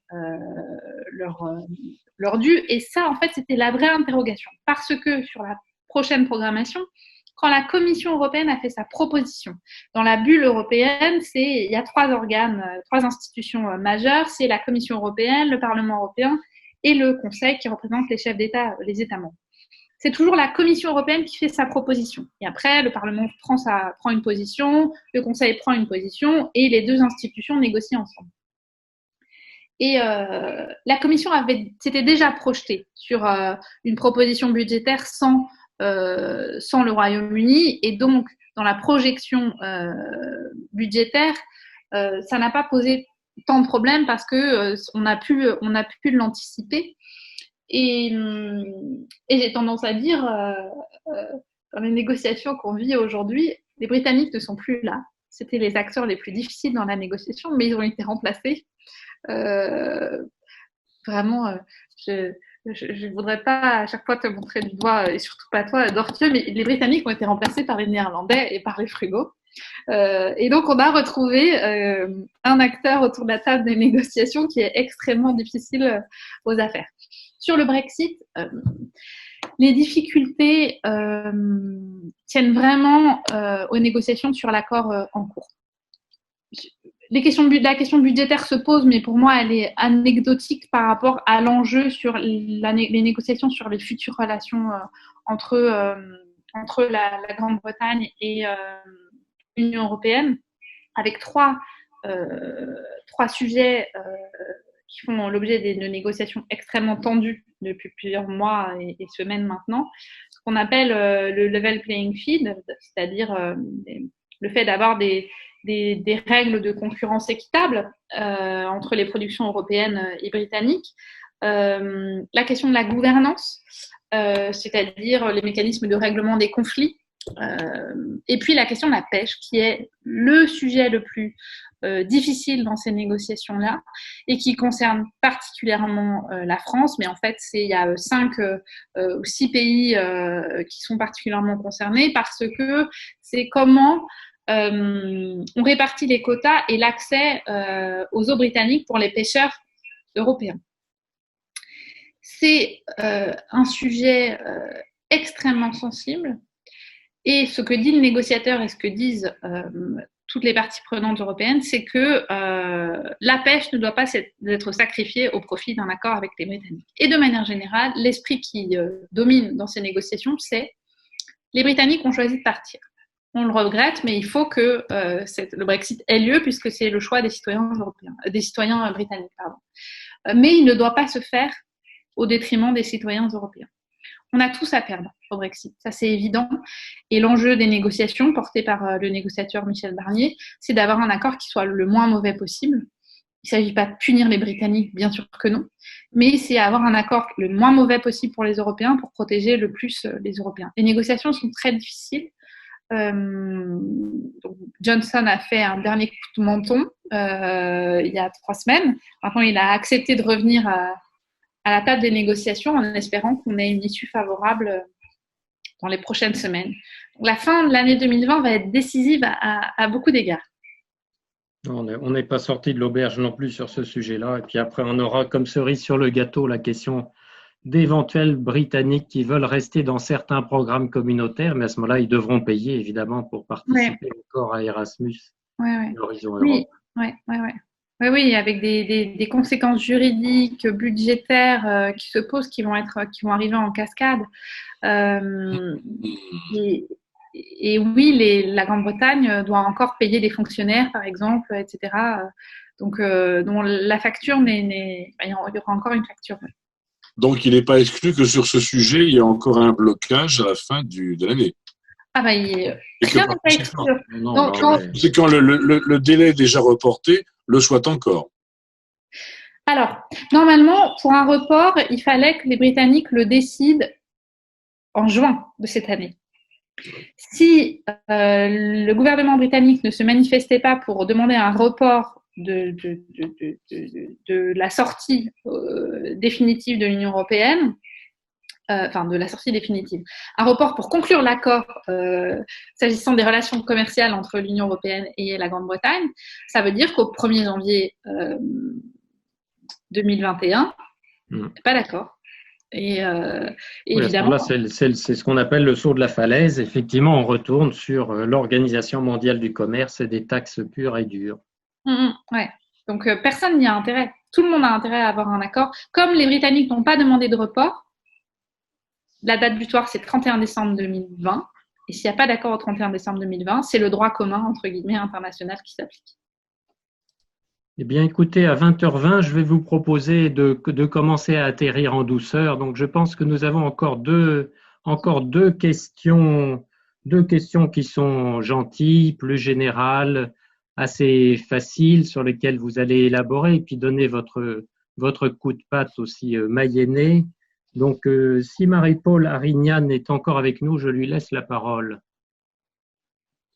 Marie-Paule, voulez-vous poser la question sur le rôle du député européen? Ah, si elle nous entend, sinon je vais la poser à sa place. Allez-y. Nous avons la visite d'un chat en plus, c'est Oui. très bien, on a beaucoup de monde. Alors, moi, je m'appelle Marie-Paule, mais je suis pas. C'est de moi que vous parlez? Alors, je ne sais pas. Quelqu'un qui a dit: en quoi sentez-vous que le député européen est écouté dans l'Union? Quelle place par rapport à l'institution française? Ah oui, notamment moi, la place par rapport à l'institution française, finalement, à un ou une parlementaire européenne. Qu'est-ce que vous avez comme relation avec des députés nationaux? Si c'est ça votre question, hein. Oui, c'était, est-ce que vous sentez que vous avez une vraie place? Et d'ailleurs, je reposais une question tout à l'heure quand vous avez dit, nous sommes 5 à débattre du budget, je ne sais plus à quel moment, nous ne sommes que 5 et on se rend pas bien compte ici oui, quelle place vous avez quand vous dites on est 5, je me dis 5 par rapport à quoi? Quelle est la portée? Enfin, comment vous vivez ça? Comment ça se passe aussi concrètement? En fait, j'ai beaucoup de chance et beaucoup de responsabilités d'arriver là où je suis arrivée au Parlement européen. En fait, au Parlement européen, il y a des commissions. Le travail est organisé en commissions. Et dans chacune des commissions, les groupes politiques sont représentés. Et chaque groupe politique nomme pour chacune des commissions ce qu'on appelle les coordinateurs. Les coordinateurs, c'est eux qui fixent la ligne du groupe sur chacun des sujets et c'est eux aussi qui distribuent les rapports entre les membres des groupes. Donc moi, je suis membre de la commission des budgets et mes collègues de la commission des budgets m'ont fait confiance pour être leur coordinatrice. C'est parce que je suis devenue coordinatrice l'année dernière que j'ai pu aussi obtenir un rapport qui est le rapport sur les ressources propres et devenir négociatrice du Parlement européen pour le budget. Aujourd'hui, le Parlement européen est composé de 705 députés européens. Quand on va négocier, on ne peut pas négocier les 705 en même temps, donc il y a des représentants et j'ai la chance de faire partie des 5 députés européens, 6 avec le président de la commission des budgets. Et à nous 6, nous représentons, nous essayons de défendre au mieux la position portée par les 705 députés européens. Donc les autres ne parlent pas du tout. Pardon? Les autres n'ont pas du tout la parole. Non, bah, ce serait ingérable en fait. Et donc, ils nous font confiance, ils nous donnent un mandat. Et notre responsabilité, c'est d'obtenir le plus un accord qui soit le plus proche du mandat ou le moins éloigné du mandat selon comment se passent les négociations et comment on se positionne. On sait que quand on va dans une négociation, il faut faire des compromis. On peut pas tout obtenir parce que sinon on n'avance pas. On peut pas rester fermé sur nos positions parce que sinon on n'avance pas. Et oui, je le dis, la chance et la lourde responsabilité de représenter 705 députés européens. Et une fois qu'on aura terminé nos négociations, donc moi par exemple, j'ai des contacts plusieurs fois par semaine avec le président de mon groupe politique pour lui faire l'informer de l'état des négociations, lui dire là c'est très compliqué, ça bouge pas. J'ai des échanges évidemment avec des représentants des États membres. J'ai des échanges avec l'ambassadeur allemand qui négocie. J'ai des échanges avec les autres groupes politiques pour voir. Et toutes les semaines, on se réunit et on essaie d'établir la stratégie pour les réunions de négociation qui viennent. Et cette stratégie, elle doit être partagée avec les groupes politiques autour de la table. Et on a des points réguliers aussi avec le président du Parlement européen. L'enjeu dans ces négociations, c'est qu'on ne parle que d'une seule voix. Donc nous, les 6, plus le président du Parlement européen quand il s'exprime au nom du Parlement européen. Voilà pour les négociations. vraiment dans la bulle. Et les relations avec la France, les députés, les parlementaires français et le terrain, c'est vrai qu'on est chacun un peu la tête dans le guidon et c'est difficile c'est pas si évident que ça de trouver du temps pour discuter avec nos homologues à l'Assemblée nationale ou au Sénat. Pourtant, c'est essentiel. Moi, j'essaie de faire du lien le plus possible. J'ai été auditionnée par l'Assemblée nationale il y a quelques semaines. J'échange avec les sénateurs aussi. Et en fait, c'est hyper important parce que donc il faut qu'on prenne le temps de ça parce que il y a des problèmes franco-français qui doivent être portés à l'échelle de l'Union européenne parce que ça nécessite une adaptation. Et puis, il y a des problèmes européens qui vont trouver une déclinaison française. Et donc, c'est très important d'avoir ces allers-retours, de voir ce qui pêche, quelle position on porte au nom de la France. Je vais vous donner un exemple tout bête, mais qui remonte dans l'actualité. C'est est-ce qu'on régule les plateformes en ligne? Est-ce qu'on régule les réseaux sociaux? Est-ce qu'on interdit les contenus terroristes? Est-ce qu'on oblige les plateformes à retirer les contenus terroristes? Si oui, sous quelle durée, etc. Ça, c'est un sujet qui a été porté qui est porté très fortement par la France. Et la Commission a fait une proposition ces dernières semaines pour avancer en la matière. Et donc, c'est très important qu'on puisse s'aligner parce qu'on a des modèles différents et avoir des échanges avec la représentation française, c'est important. Et puis pour moi, le terrain, c'est important, les échanges avec les citoyens parce que le mandat de parlementaire européen, c'est aussi de sentir le terrain, de voir ce qui fonctionne, ce qui ne fonctionne pas pour améliorer la réglementation et aussi pour faire vivre l'Europe dans les territoires. Parce que l'Europe, c'est du quotidien, sauf qu'on ne le voit pas. Et même les élus locaux ou nationaux, parfois ça les arrange de dire que les projets qu'ils financent, d'oublier de dire que c'est de l'argent européen. Parce que c'est plus simple de dire bon, c'est de l'argent qu'on gère, c'est de l'argent européen, mais on le gère, donc c'est à nous. Et c'est nous à qui vous devez dire merci parce qu'on a installé, on a financé position politicienne, politique voilà, politicienne. Voilà, donc c'est aussi la difficulté de faire avancer les sujets européens. L'Europe, ça semble loin, même si je le dis et je m'échine à le dire, c'est dans le quotidien des Européens. Donc, et le message que j'essaie de faire passer aussi dans le cadre du plan de relance français, je fais partie du comité de suivi du plan de relance qui se réunit autour du Premier ministre. Le message que j'essaie de faire passer aussi, c'est que sur les 100 milliards du plan de relance, il y en a 40 milliards qui vont être financés par l'Union européenne. Et il y a deux options. Soit on dit tous les projets sont financés par de l'argent européen. Et donc, il y a le label Union européenne partout. Soit on dit, on isole, par exemple, dans chacune des régions, 1 ou 2 projets financés exclusivement par de l'argent européen. Et on fait une communication forte dessus. Moi, je suis plutôt partisane de cette deuxième option. C'est pas celle vers laquelle on se dirige, mais il y a aussi cette dimension d'incarnation qui, à mon sens, est extrêmement importante pour dire, bah oui, l'Europe, c'est du concret, et ça, c'est un exemple très fort. Ça, c'est un beau sujet sur lequel j'encourage tout le monde à rester très attentif sur les questions de ciblage, de dire, bon, sur quoi mettons l'accent et communiquons dans la continuité. Mais ceci va me faciliter la liaison avec la dernière question que nous avions de la part de nos participants et qui est tournée vers la question de la rencontre avec les citoyens. Donc, si Hélène Crépeau à La Roche-sur-Yon est avec nous, je laisse la parole à Hélène. Elle vient de partir, Olivier. Elle vient de partir. Oui. Alors, en fait, sa question était un peu sur le même sujet. Hein. C'était sentez-vous depuis un an les citoyens plus concernés, curieux ou pas sur le rôle de l'Union européenne? Des facilités ont-elles été données aux députés européens pour permettre leur présence en territoire pour aller à la rencontre des citoyens? Donc, on a bien compris que vous êtes un bon exemple d'une députée qui tient à retourner sur le terrain.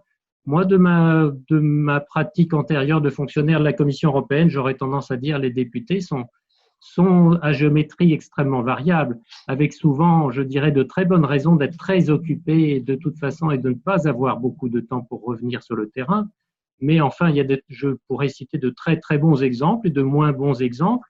Donc, comment est-ce que vous voyez les choses? Et notamment avec ce système électoral qui fait que les députés européens en France sont élus sur des listes nationales, ce n'est pas du tout évident de rester en contact avec son terrain. Vous avez gardé une compétence au conseil départemental. Vous avez des raisons valables, je dirais, de rester en contact avec la Mayenne, mais quel est votre mode d'emploi? Raison valable ou pas raison valable, je suis attachée à la Mayenne, c'est le département où j'ai grandi. Et pour moi, ce lien avec le territoire, il fait partie de la mission du député européen. C'est-à-dire que le député européen, il doit se battre au Parlement européen pour faire avancer des sujets sur le fond, mais aussi il doit faire le service après-vente. C'est ma conception du mandat de député européen. J'ai des collègues, effectivement, qui sont présents à Bruxelles et qui ne font que ça. Et qui sont aussi efficaces. C'est simplement je ne mettrai pas de hiérarchie, non, c'est simplement une autre conception, une conception complémentaire de l'approche du mandat de député européen. On va valoriser les assistants parlementaires aussi au passage, évidemment. Oui, exactement, qui font un travail énorme et je crois que le rôle des assistants parlementaires, moi j'ai été collaboratrice au Sénat, pas pour Jean Arthuis, mais pour un autre parlementaire, il me faisait toute confiance, mais je vois aussi à quel point les assistants parlementaires au Parlement européen sont des pivots dans le travail des élus parce qu'on est sur des compétences très techniques, très ciblées, qui nécessitent d'avoir une expertise vraiment très fine pour avancer et être efficace sur les sujets. Et oui, les assistants parlementaires au Parlement européen ont un pouvoir bien plus important que celui qu'ils peuvent avoir à l'Assemblée nationale ou au Sénat. C'est d'ailleurs la raison pour laquelle le recrutement est extrêmement important et la qualité du recrutement est extrêmement importante parce qu'il y a aussi la qualité personnelle et puis il y a le feeling. Il faut que ça fonctionne bien dans une équipe et qu'il y ait des interactions. Et moi, j'ai toujours à l'esprit le travail de fond et la manière dont on traduit alors, des sujets qui sont plus ou moins vendables, entre guillemets, pour le grand public. Donc, il y a ces sujets-là, donc il faut qu'on avance. Et puis, il y a tout, je le redis, tout le service après-vente, c'est-à-dire comment on vulgarise des sujets très techniques, mais qui ont une incidence dans le quotidien des gens, même si les Mayennais, les Français ne s'en rendront pas compte immédiatement. Et oui, pour moi, ce lien, il est très important, cette dimension de service après-vente. Alors, pareil, aller dans les écoles, dans les collèges, dans les lycées, pour expliquer ce qu'est l'Europe, pour dire aussi, et j'ai beaucoup apprécié, même si la crise plus les négociations budgétaires m'ont laissé peu de temps pour accueillir des groupes ou aller dans les écoles, même si j'ai commencé à le faire.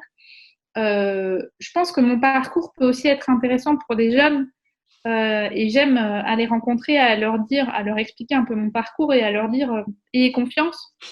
Il n'y a pas de chemin tout tracé et faites ce dont vous avez envie et il y a des perspectives qui s'ouvrent. Après, il y a Erasmus, etc., etc. Mais ce message aux jeunes, je pense que c'est important et c'est d'autant plus important tant que j'ai encore quelques années de jeunesse devant moi, que ce soit un discours qui soit tenu par une députée de 34 ans, je pense que ça passe mieux que par un député qui a 4 mandats derrière lui et je pense que c'est mon rôle. Ah bon. Ah bon. Je pense que c'est mon rôle et qu'il faut que j'utilise ça aussi pour intéresser mon âge, pour intéresser à la question européenne, même si souvent, quand je vois des jeunes, notamment des ados, je leur dis mais j'ai 2 fois votre âge, quoi. C'est terrible, on est tellement loin, mais vous avez raison, parce qu'en plus, il peut y avoir effectivement un vrai risque un vrai défi générationnel. Je parle aussi pour ma paroisse, hein, quand on voit, je dirais, les très actives maisons de l'Europe, mais avec aussi un risque de ne pas avoir suffisamment de relève dans les jeunes générations. Pareil pour les comités de jumelage et l'ensemble de la société civile, d'un mouvement européen ou d'autres acteurs. Donc, il nous faut valoriser aussi au passage pour bien montrer que les maillons européens se trouvent sur l'ensemble du territoire. Exactement. Écoutez, moi je crois que je vais vous poser quand même une question de joker et puis laisser le dernier mot à Michel Ferron. La question de joker, elle est assez simple, c'est de se dire, bon, nous avons fait une projection sur 1 an et demi de mandat, vous nous avez expliqué tout ce que vous faites, nous voyons bien, nous devinons bien la projection, tout de même avec les ressources propres, vous en avez pour un bon moment. Et puis après, dans 20 ans, vous pourrez faire un cours sur les ressources propres. C'est un sujet, un grand sujet. Mais finalement, projection des 3 années et demie de mandat qui sont devant vous. À la fin du mandat, qu'est-ce qui vous donnerait le plus de satisfaction ou qu'est-ce qui vous donnerait le plus de tristesse dans une projection à échéance de 3 ans, en disant, bon, alors, quelle que soit après votre perspective d'un nouveau mandat ou autre, qu'est-ce qui fait qu'on se dit que Oui, je suis fier de la réalisation de mes 5 ans ou je suis déçu. Et pourquoi? Question difficile. Je pense que je suis d'une nature optimiste, donc je serais quand même contente de ce mandat parce que c'est un mandat extrêmement épanouissant. Et je pense que j'ai la chance et la responsabilité d'avoir été mise dans les dossiers tout de suite, ce qui n'est pas le cas de certains de mes collègues. Les négociations ne sont pas terminées, mais sur les ressources propres, par exemple, il y a 6 mois, j'aurais pas pu vous dire qu'on aurait obtenu tout ce qu'on est en passe d'obtenir. Donc, je ne vais pas dire que mon mandat est fait, c'est faux, mais je pense que d'un point de vue du résultat, il y a des tas d'autres dossiers qui vont arriver, mes ressources propres ne sont pas terminées, il va falloir continuer à batailler pour s'assurer qu'elles soient bien mises en œuvre, etc. Mais ça va dans le bon sens. Ce que je trouve très intéressant, c'est que quand on est député européen, on a de vraies marges de manœuvre. Beaucoup plus que quand on est député, quand on est parlementaire au niveau national, parce qu'on négocie, on est dans la logique du compromis.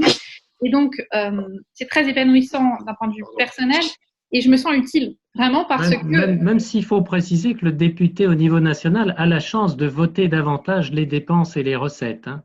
C'est vrai, mais est-ce qu'il a, quand il négocie, bon, j'ai la chance de négocier, est-ce qu'il a la possibilité d'accroître le budget, comme nous l'avons fait sur le budget 2020, par exemple, d'aller négocier avec les États membres pour améliorer un budget, et ça, on le fait vraiment de manière significative. Sur les derniers budgets, on l'a fait de manière significative. Donc, il y a encore plein de dossiers que je n'ai pas eu le temps d'explorer parce que je suis enferrée dans mes négociations budgétaires, mais j'ai envie d'aller sur les questions numériques, sur les questions de cybersécurité. Et puis, il y a tellement de défis qui se posent pour l'Union européenne, des défis qui étaient prévisibles avant la crise Covid, les défis de l'Europe géopolitique, de la transition numérique, de la transition écologique, etc. Des défis qui nous obligent. Donc, je ne sais pas ce qu'il en sera du mandat dans 2 ou 3 ans, mais je sais qu'on a du boulot sur la table, du pain sur la planche, et puis je serais contente d'en reparler avec vous bien avant la fin du mandat, évidemment. Bon, écoutez, remerciements. L'animateur va remercier l'ensemble des participants pour leur participation active. Merci à vous. Vous féliciter pour votre dynamisme, et puis je vais laisser le dernier mot à Michel Ferron, parce que retour à la Mayenne. Oui, merci Olivier.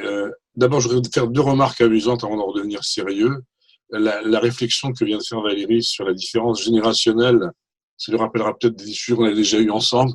Et en tant qu'ancien jeune, je dois reconnaître que ce sont des choses qu'on se retrouve à aborder au sein de nos responsabilités. Deuxième remarque amusante, c'est qu'on sait bien qu'on approche de la fin, puisque traditionnellement, le chat d'Estelle traverse l'écran. Hein, il vient de repasser tout à l'heure. Pour être plus sérieux, je veux dire qu'une fois de plus, à la fin de ce webinaire, on a assisté, comme avant, au précédent, à la rencontre de 2 ambitions. On a d'un côté une association, la Maison de l'Europe en Mayenne, mais elle est aussi semblable aux autres structures de même type, qui essaient d'être opérationnelles en termes de crédibilité, de lisibilité sur l'Europe. Et sans tomber dans le cocorico puéril, j'ai toujours à l'esprit ce petit chiffre, moi qui pourtant suis souvent brouillé avec les chiffres. Au résultat de 2019, au mois de mai des européennes, la participation en Mayenne était légèrement, enfin même assez supérieure à la moyenne nationale. Alors, on avait fait un travail, comme dans toutes les maisons de l'Europe, qui était important. Il ne faut pas forcément y voir de conjonction. La deuxième chose, la rencontre entre une association et puis le témoignage d'une élue qui vient de nous donner une fois de plus. Alors, c'est pas des remerciements d'usage, ils vont au-delà, ils sont très sincères. Valérie, disons, assume son mandat avec gourmandise, c'est clair, et en même temps avec une passion contagieuse. Et ça, je crois que c'est extrêmement important. Parce que ça donne, au-delà de la jeunesse ou des différences d'âge, on a quelqu'un qui est impliqué. Et quand on est, nous, dans nos maisons de l'Europe, extrêmement sceptiques sur la répercussion de ce qu'on fait, sur le scepticisme des citoyens qui perdure sur l'Europe, on a là quelqu'un qui nous laisse, et je crois que c'est pas une illusion, qui nous fait comprendre que, comme tu l'as dit souvent, Valérie, les choses sont en train de bouger. Donc, bravo et merci encore. Et merci aussi, bien sûr, à ceux qui nous ont rejoints. parce que c'est important que quand on s'est investi dans cette préparation qui avait une forme présentielle, donc qui obéissait à d'autres stratégies, le fait qu'on ait pu aboutir dans le contexte lourd, extrêmement lourd, de contraintes et dans une période anxiogène avec tous les virus, et le corona n'est pas forcément le plus dangereux, il y en a un autre qui nous guette aussi. Je crois qu'on a une éclaircie pendant 1h30 et plus. On a évoqué les choses, on était dans le domaine du faisable. Voilà. Merci. Bon, restons gourmands. Voilà. Merci beaucoup et bravo pour le travail que vous assumez à la Maison de l'Europe. Moi, je suis convaincue que si le taux de participation en moyenne l'année dernière a été plus élevé que la moyenne, c'est aussi grâce à l'action que vous menez. Et ce travail d'éveil des consciences dont je parlais tout à l'heure pour Samuel Paty, vous le faites et vous l'assumez aussi à votre niveau et c'est absolument essentiel. Je sais qu'il y a un renouvellement très important pour vous qui arrive et j'espère que pour la labellisation, vous serez... Merci de l'encouragement. Est-ce qu'il faut en rajouter encore dans la congratulation je dirais que ce n'est qu'un retour sur investissement. On t'a compté parmi nous au sein de la Maison de l'Europe, tu faisais partie du CA, et je suis satisfait que le cordon ne soit pas tout à fait coupé. Voilà. Oui, j'en suis ravie. Pour moi, c'est important. Donc, merci encore pour cette invitation. Bon, merci à tous. Bonne soirée. À bientôt. Bonne soirée. Encore merci et bon confinement à tous. Bon courage. Oui. Au revoir. Merci. Merci, au revoir. Au revoir. Merci.